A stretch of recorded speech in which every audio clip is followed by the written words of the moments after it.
सूख गया। बुढ़ापा क्या है? जंग लगा लोहा।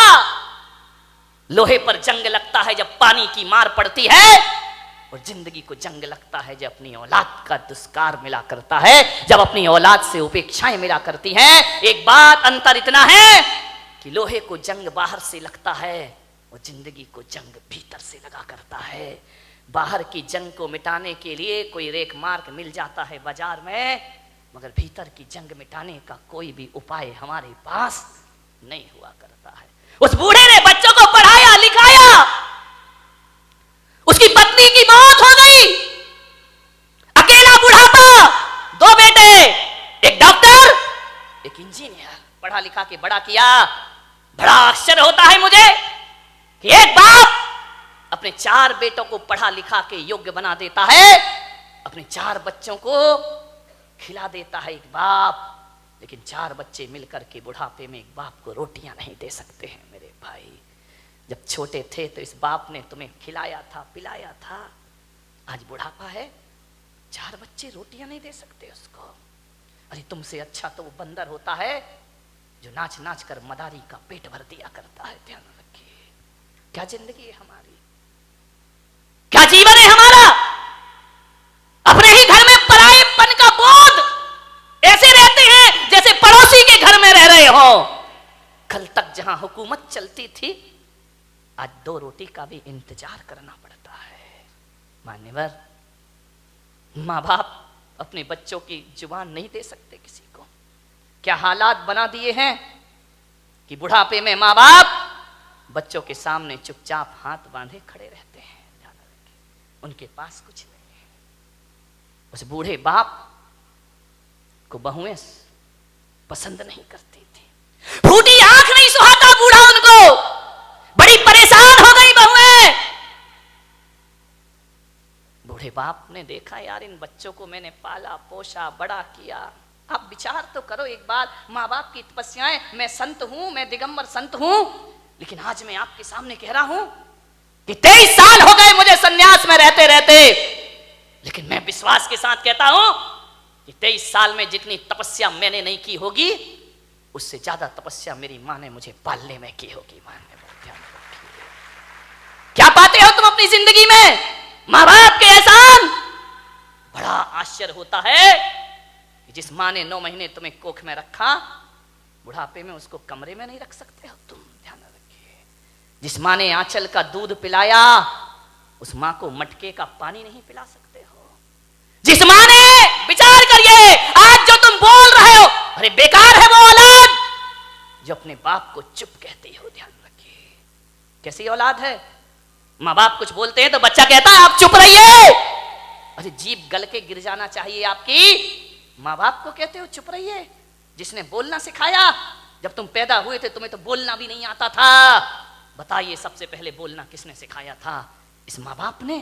और इसी दिन के लिए सिखाया था कि जब तू बोलना सीख जाए तो हमें कहना कि तुम चुप रहो। ध्यान रखिए मान्यवर, माँ बाप के एहसानों से मुक्त नहीं हो सकते कभी।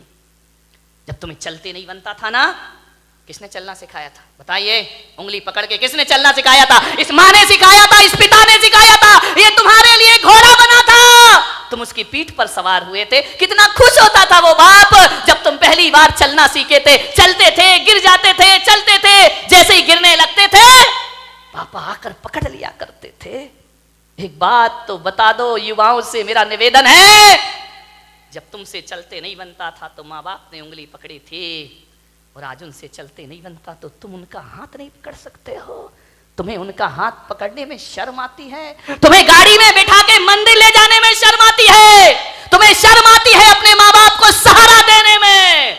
वाह रे इंसान, विचार करिए। याद है तुम्हें जब बचपन में स्कूल जाते थे तो माँ क्या करती थी? तुम्हारे टिफिन में 2 रोटी रखती थी। बेटा पढ़ाई भी करना, भूख लगे तो ये रोटियां खा लेना। स्कूल में रहने के बाद भी माँ तुम्हारा ख्याल रखती थी। और जब स्कूल जाते थे तो माँ पिता 1 रुपया 2 रुपया तुम्हारी जेब में डाल दिया करता था। विचार करो आप कि जिस माँ ने टिफिन में 2 रोटियां रखी हैं, बुढ़ापे में आज उस माँ की थाली में 2 रोटी नहीं है। और जिस बाप ने जेब में पैसे डाले थे आज वो बाप बिना पैसे के घर में जिंदगी जी रहा है, एक एक पैसे को तरसता है, उसे शर्म आती है अपनी औलाद से पैसा मांगने में। एक बात तो बता दो, युवाओं से मेरा निवेदन है कि बचपन में तुमने पिता की जेब से पैसे निकाले थे तो पिता तो गुस्सा नहीं हुए थे ना? पिता तो सोचते थे बच्चा है, निकाल लिया, खर्च करेगा, कोई बात नहीं है। बचपन में पिता के जेब से पैसे निकालते तब पिता को गुस्सा नहीं आया, और आज बुढ़ापे में बाप यदि तुम्हारी जेब से पैसा निकाले तो तुम्हें गुस्सा क्यों आता है? मैं आपसे पूछना चाहता हूं, युवाओं से मेरा प्रश्न है, आज आपको गुस्सा क्यों आता है? आज पिता को इजाजत क्यों लेना पड़ती है? एक बात आपसे निवेदन करने जा रहा हूं, मान्यवर, जब तुम छोटे थे ना, ये वही बाप है, तुम्हारे घर में एक चिड़िया आती थी, तुम बचपन में छोटे में पूछते थे पापा ये क्या है? पापा कहते थे बेटा चिड़िया है। फिर थोड़ी देर बाद चिड़िया आती थी, पापा ये क्या है? बेटा ये चिड़िया है। फिर चिड़िया आई, पापा ये क्या है? तुमने 10 बार पूछा, बाप ने 10 बार बताया बेटा ये चिड़िया है। पापा को गुस्सा नहीं आया ना? और जब बुढ़ापे में एक बाप किसी बात को 2 बार पूछ लेता है तो आप कहते हो तुम्हें एक बार का समझ में नहीं आता है, बार बार पूछते रहते हो, कितनी बार समझाऊं तुमको? बताओ, तुमने 10 बार पूछा तो पापा ने गुस्सा नहीं किया, आज पापा ने 2 बार पूछ लिया तो तुमको गुस्सा आ गया। तुम कहते हो कि माँ बाप जिद करते हैं, बुढ़ापे में परेशान करते हैं, तुमने भी बहुत जिद की थी जब तुम अपने माँ बाप के साथ बाजार गए थे, खिलौने के लिए मचल गए थे, पापा यही खिलौना लूंगा, पापा के पास पैसे नहीं थे, पापा मुझे यही वाला चाहिए। सोचिए, आप विचार करिए, बाप के पास कुछ नहीं था, तुमने डिमांड की, तुमने जिद की, तुम भी तो सड़क पर मचल गए थे, बाजार में रोने लगे थे, तब पापा को गुस्सा नहीं आया। और आज माँ बाप थोड़ी सी जिद कर ले तुमको गुस्सा आ जाता है। किस काम की जिंदगी है ये तुम्हारी? मान्यवर, विचार करिए, तुमने कितना परेशान किया है माँ बाप को। उस परेशानी का यदि 1% भी चुका सको तो माँ बाप खुशी से अपनी जिंदगी जी लेंगे। मेरे भाई, मैं आपसे निवेदन करता हूं, माँ बाप का सम्मान ना कर सको कोई बात नहीं है, ज्यादा उनका मान प्रतिष्ठा ना दे सको कोई बात नहीं, लेकिन मेरा आपसे आज एक निवेदन है, इज्जत ना दे सको कोई बात नहीं, मगर ऐसा तो करो कि माँ बाप इज्जत से उस घर में रह सके, ध्यान रखें। इतना तो कर सकते हो ना कि सम्मान की जिंदगी जी सके। वो क्या करते हैं हम माँ बाप के लिए? स्वामी विवेकानंद बहुत बड़े संत हुए, अमेरिका गए, उन्होंने अपना भाषण दिया, प्रवचन दिया, मां पर बहुत अच्छा बोलते थे। वो कहते थे मां से अच्छा कुछ नहीं होता, मां से बड़ा कोई धर्म नहीं होता, पिता से बड़ा कोई धर्म नहीं होता, कोई कर्तव्य नहीं होता हमारा। विवेकानंद से किसी जिज्ञासु ने पूछ लिया, आप मां की इतनी महिमा गाते हैं, मां में ऐसा क्या है? धरती पर आए हैं तो मां तो मिलेगी मिलेगी, इसमें कौन सा एहसान? और हर माँ बाप पाल पोस के बड़ा करते हैं, कोई बड़ा काम नहीं कर दिया उन्होंने। धरती पर आओगे तो माँ बाप तो मिलेंगे ही मिलेंगे।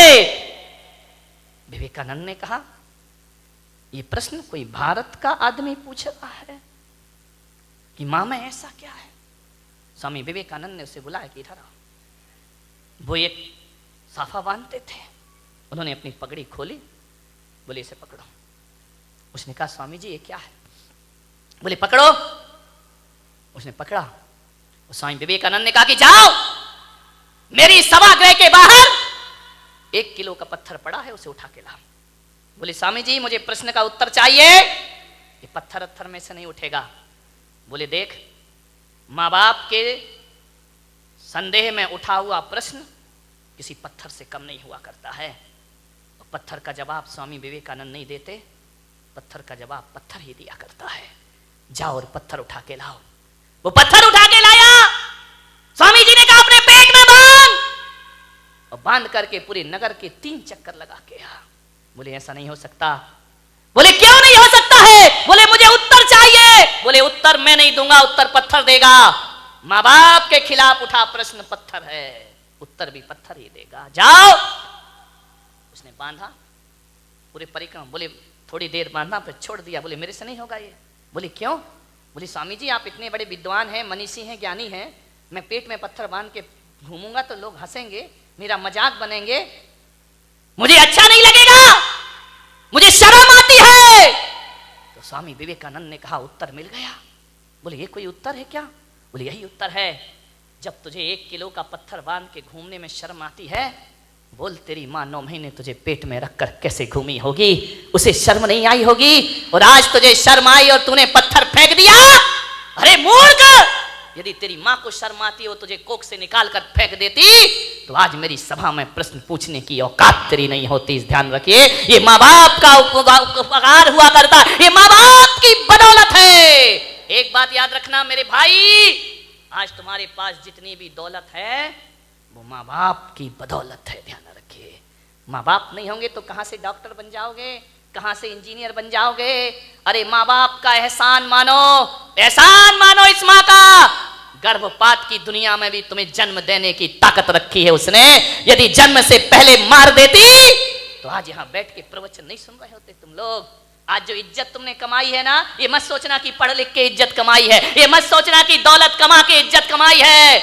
आज किसी संत की सभा में इज्जत से बैठे हो तो अपनी बदौलत नहीं, अपने माँ बाप की बदौलत बैठे हुए हो। ध्यान रखिए, मेरा आपसे निवेदन है, यदि ये माँ तुम्हें जन्म देके किसी कचड़े घर में फेंक देती ना, जैसे आज बुढ़ापे में तुम उसे फेंक रहे हो, यदि बचपन में इस माँ ने फेंक दिया होता ना तो ना तुम्हारी जात का पता चलता, ना तुम्हारे बाप का पता चलता, और इस धरती पर नाजायज औलाद बनकर जीते रहते। कोई तुमसे शादी करने को तैयार नहीं होता मेरे भाई। माँ बाप ने जिंदगी भर अपना चरित्र बचाया है, इस माँ ने अपने सतीत्व को बचाया है, उस पिता ने अपने चाल चलन को सुधारा है, तब जाकर तुम इस समाज में इज्जत की जिंदगी जी रहे हो मेरे भाई। ध्यान रखिए, ये इज्जत भी माँ बाप से मिली है, ये नाम भी माँ बाप से मिला है।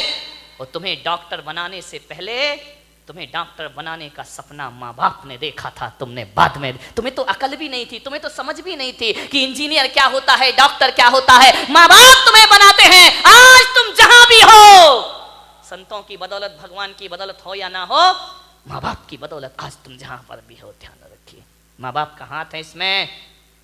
बूढ़ा दुखी हो गया, बहुएं पसंद नहीं करती, घर जाता बूढ़ा तो ऐसा लगता जिसे किसी जेल में प्रवेश कर रहा हो। पत्नी भी नहीं, फोटो लगी है पत्नी की, लेटा हुआ है पलंग पर, कभी पत्नी को देखता है, कभी अपने आप को देखता है। रात कटती है करवट में, पता नहीं चलता कितनी लंबी रात है। यूं तो अमावस 15 दिन में एक बार आती है, लेकिन उस बूढ़े की जिंदगी में तो अमावस ही अमावस थी, पूर्णिमा तो कभी आ ही नहीं पाई। सुबह ताने भरे शब्दों से नाश्ता मिलता, उलाहना दे करके 2 रोटी मिलती, करते क्या हो तुम यहां बैठे बैठे? कुछ नहीं बोला बूढ़ा, ठीक है जाए भी तो जाए कहां? बड़ा दुखी था, मर भी नहीं सकता, मौत भी नहीं आती, जी भी नहीं सकता, जीने जैसा कुछ बचा भी नहीं है। बहुत दुखी है बूढ़ा। थोड़ा बहुत टहलाता, यार दोस्तों में बैठता, शरीर में ताकत नहीं, कुछ कमाए, कुछ मेहनत करे, फिर घर लौट आता। और घर लौटता तो ऐसा लगता कि किस दरिंदगी की जिंदगी में मैं वापस लौट आया हूं। कोई ढंग से बात नहीं करता, बेटे के पास टाइम नहीं, वो क्लिनिक से आता, वो साइट से आता, नहाता धोता, टीवी के सामने बैठ जा। बूढ़े बाप से कोई कुछ नहीं पूछता। मैं युवाओं से निवेदन करूंगा, बूढ़े माँ बाप को बुढ़ापे में कुछ नहीं चाहिए, कुछ नहीं चाहिए। कोई बूढ़े माँ बाप नहीं कहेंगे अच्छा कमरा दो, अच्छा बंगला दो, गाड़ी दो, मोटर दो, अच्छा खाना दो, कोई माँ बाप नहीं। आपसे निवेदन है, जब कोई बेटा विदेश जाता है ना घूमने के लिए, पढ़ने के लिए, यदि वो पत्नी से पूछता है क्या लेकर आऊं, पत्नी कहती मेरे लिए हार लेकर आना। बच्चे से पूछता बेटा तेरे लिए क्या लेके आऊं, वो कहता है मोबाइल लेके आना। बहन से पूछता है तेरे लिए क्या लेकर आऊं, वो कहती है अच्छे से सूट लेकर के आना। लेकिन जब माँ से पूछता है माँ मैं विदेश जा रहा हूं, बता तेरे लिए क्या लेकर आऊं, तो माँ कहती है मेरे पास सब कुछ है मेरे बच्चे, कुछ लाए या ना लाए, मेरा लाल तू वापिस आ जाए, इससे बड़ा उपहार मेरे लिए दुनिया में कोई दूसरा नहीं। एक माँ है जो केवल तुम्हें चाहती है, तुम्हें बस, बाकी सारे रिश्ते तो तुमसे कुछ चाहते हैं। ध्यान रखिए, तुम्हें चाहने वाला कौन है? मान्यवर क्या चाहिए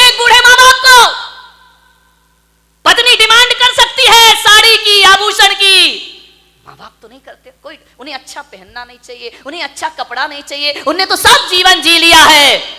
ध्यान रखना, लड़कों से मेरा निवेदन है, बूढ़े माँ बाप को केवल प्रेम के 2 शब्द चाहिए। रूखी रोटी दे देना, ऑफिस से दुकान से जब भी लौटो 2 मिनट अपने माँ बाप के पास जरूर बैठना, उनका हाल चाल पूछ लेना, समस्या का समाधान कर पाओ या ना कर पाओ 2 शब्द प्यार के बोलना कि पापा जी कोई तकलीफ तो नहीं है ना, कोई कष्ट तो नहीं है ना, आपकी तबीयत ठीक है ना, बस इतना बोल दो। ध्यान रखिए, कुछ नहीं चाहिए माँ बाप को। एक माँ को इतना ही तो सुनना है कि माँ से इतना बोल दे बेटा कि मम्मी तू ठीक है ना। मैं आज आपसे पूछता हूं, एक सच्चा बेटा होगा तो आज जाके घर में माँ बाप से पूछेगा कि माँ बाप, माता पिता जब तुमने मुझे जन्म दिया था क्या सोच के जन्म दिया था? एक बात पूछना प्रश्न अपनी माँ बाप से, क्या सोच के तुमने जन्म दिया था मुझे? आप बताओ पिताजी, जैसा आपने सोचा था मैं उसके अनुसार हूं या नहीं हूं? पूछ लो एक बार अपने माँ बाप से, किन अरमानों से जन्म दे के पाल पोस के बड़ा किया था, मैं आपकी इच्छाओं के अनुरूप जीवन जी रहा हूं या नहीं जी रहा हूं? और माँ बाप यदि कुछ ना बोले तो समझना कि तुम अभी वैसा जीवन नहीं जी रहे हो। और मैं पुलक सागर आपको कहता हूं कि माँ बाप यदि चुप हो जाएं तो कसम खा लेना कि आज से मैं माँ बाप के अनुसार जिंदगी जीने का प्रयास करूंगा। ध्यान रखिए, और जो बेटा ऐसा कर लेगा वो किसी संत से कम नहीं हुआ करता है। बेटा व्यवहार बदल लीजिए। किसी को डांट के फटकार के चुप करने से समस्या का हल नहीं होता है।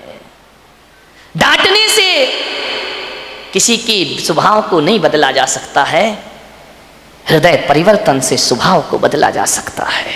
मान्यवर, हमारी डांट फटकार से थोड़ी देर को तो आदमी चुप हो जाएगा, शांत हो जाएगा, लेकिन इससे जिंदगी के कोई समाधान नहीं होंगे। हृदय को बदलिए। एक पिता था, उसकी एक लड़की थी, बहुत प्यार करता था लड़की से,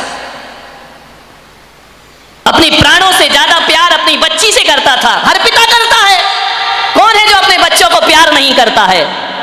इतना प्यार माँ बाप के लिए, बच्ची सुंदर हो या गोरी हो या काली इसका कोई फर्क नहीं पड़ता, बच्ची तो बच्ची हुआ करती है।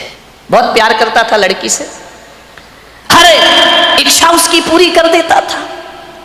बेटी के जुबान पर कोई बात आ नहीं पाती कि पिता उसकी हर मुराद पूरी।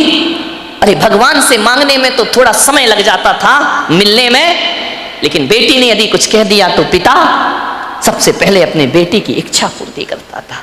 उसने कहा मैं ऐसा पहनूंगी, ऐसा खाऊंगी, ऐसा रहूंगी। पिता ने कहा ठीक है बेटा। बहुत प्यार था उसे अपनी बच्ची से।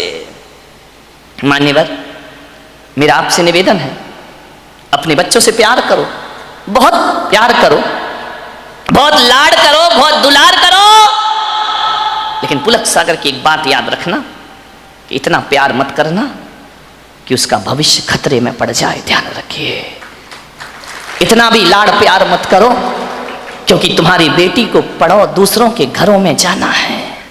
एक बात याद रखना, कितना भी लाड़ प्यार कर लेना लेकिन बेटियों के स्वभाव पे ध्यान जरूर देना। हकीकत में बताऊं तो 90% ससुराल खराब नहीं होती, 90% हमारी बेटी का स्वभाव खराब हुआ करता है। ध्यान रखिए, आपको विचार करना है। इतना लाड़ मत करो कि वो जिद्दी हो जाए, वो बड़े छोटों का भेद ही भूल जाए, वो मान मर्यादा ही भूल जाए, वो भूल जाए कि मैं भारतीय नारी हूं। ध्यान रखना, सुविधाएं दो, इतना मत देना कि कल तुम्हारे लिए उसका प्यार दुखदाई बन जाए। ध्यान रखिए, उस पिता ने, सेठ ने बहुत प्यार किया अपनी बच्ची को, इतना प्यार कि वो लाड़ लाड़ में लड़ंका हो गई। एक बात ध्यान रखना, लड़ंका बहू से घर नहीं चलता, लड़ंका नहीं प्रियंका चाहिए। ध्यान रखिए, विचार करिए, लड़ंका नहीं चाहिए, लड़ने वाली नहीं चाहिए, जो खुशियां बांट सके ऐसी बेटी अपनी बना करके तैयार करो। उसने, सेठ ने बहुत प्यार किया, जिद्दी हो गई, 8-8 बजे सोकर उठती, कोई कुछ कहता तो 1000 जवाब देती, झल्लाहट रखती, झुंझला के बात करती। एक बात याद रखना बेटियों, ये तुम्हारा झुंझलाना, ये तुम्हारा गुस्सा होना, ये तुम्हारा खींचना माँ बाप तो बर्दाश्त कर लेंगे, लेकिन ससुराल बर्दाश्त करने वाली नहीं है। ध्यान रखना, माँ बाप तो जवाब सुन लेंगे, लेकिन जब विवाह करके ससुराल जाओगी तो तुम्हारी कमियों को पीहर में तो बर्दाश्त किया जा सकता है, लेकिन तुम्हारे गलत स्वभाव को ससुराल में बर्दाश्त नहीं किया जा सकता है। ध्यान रखिए, बहुत संभल के जीना है अपनी जिंदगी को।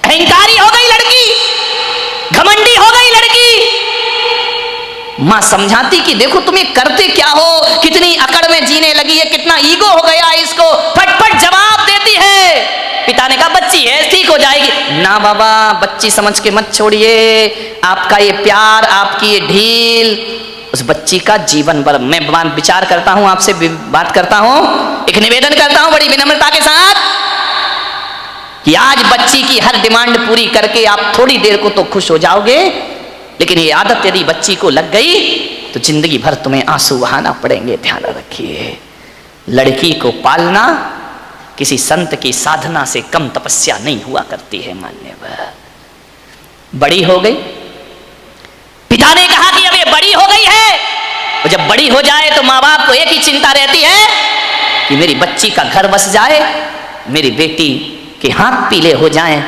तो हम इस जिम्मेदारी से मुक्त हो जाएं। शादी कर दी पिता ने एक अच्छे घर में, शादी हो गई, विवाह हो गया, चली गई ससुराल। 8 दिन भी नहीं हुए फोन आ गया पिता के पास, पिताजी। हाँ बेटा बोल, कैसी है? अरे कैसी हूं, मर रही हूं मैं यहाँ पे। मर रही है? ऐसा 8 दिन में तेरा ये हाल हो गया? बोले मैं इस घर में 1 मिनट नहीं रह सकती हूँ, इसी वक्त मुझे आइए लेकर के चलिए, मैं इस नरक में नहीं जी सकती हूँ। पिता ने कहा यार 8 दिन में ऐसा क्या हो गया? अरे बोले सब बेकार है, यदि मुझे जिंदा देखना चाहते हो इसी वक्त आ जाओ, जैसे हो वैसे आके मुझे ले जाइए। बाप ने कहा यार मैंने तो इतना अच्छा घर देखा था, इतना दहेज दिया था, सब कुछ दिया था, उसके बाद इतनी अच्छी शादी की, पूरे नगर में ऐसी शादी कोई नहीं कर सकता है, 8 दिन में ये क्या? बेटी ने कहा मैं फोन रख रही हूं, जल्दी आओ वापिस, मुझे ले चलो यहां से, नहीं तो बेटी का मुंह नहीं देख पाओगे। लाचार पिता। ध्यान रखना, लड़की का बाप बनना कोई बच्चों का खेल नहीं हुआ करता मेरे भाई। लाचार था वो पिता, क्या करता? एक तरफ तो बच्ची का प्रेम है, 8 दिन हुए चला गया ससुराल में लड़की की।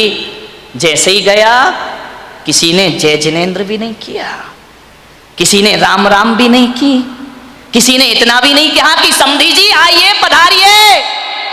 लड़की के ससुर अपनी जगह चले गए, दामाद बाजू से निकल गया, देवर ने कुछ नहीं बोला। उसने देखा यार 8 दिन की शादी में ये शमशानी माहौल है यहाँ का, किसी ने कुछ नहीं बोला।